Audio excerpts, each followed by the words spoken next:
தண்ணீர் அருகே உள்ள கேதுரு விருட்சங்களைப் போலவும் இருக்கிறது. அவர்களுடைய நீர்க்கால்களில் இருந்து தண்ணீர் பாயும். அவர்கள் விட்டு திரளான தண்ணீர்களில் பரவும். அவருடைய ராஜா ஆகாபை பார்க்கிலும் உயர்வான். அவர்கள் ராஜ்ய மேன்மை அடையும்.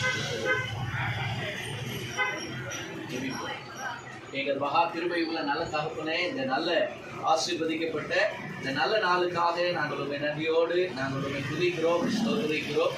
ஞான சகோதரர் இமானுக்காக நாங்கள் உண்மை நன்றியோடு நாங்கள் உண்மை துதிக்கிறோம், ஸ்தோத்திரிக்கிறோம். வருஷத்தை நன்மையினால் முடிசூட்டுகிற எங்கள் தேவனாகிய கர்த்தர் நீர் எங்களுக்கு கொடுத்த இந்த ஒரு நல்ல புதிய வருஷத்திற்காக நாங்கள் உமக்கு நன்றி செலுத்துகிறோம். என்னாகமம் 24ஆம் அதிகாரத்தில் படித்த வார்த்தைகளின்படியாக தகப்பனே, யாக்கோபின் கூடாரங்கள் எவ்வளவு அழகானவைகள் என்ற அந்த வார்த்தையின்படியாக, பரவி போகிற ஆறுகளைப் போல ஆண்டவரே மேன்மை அடைவான் என்ற அந்த வார்த்தையின்படியாக தகப்பனே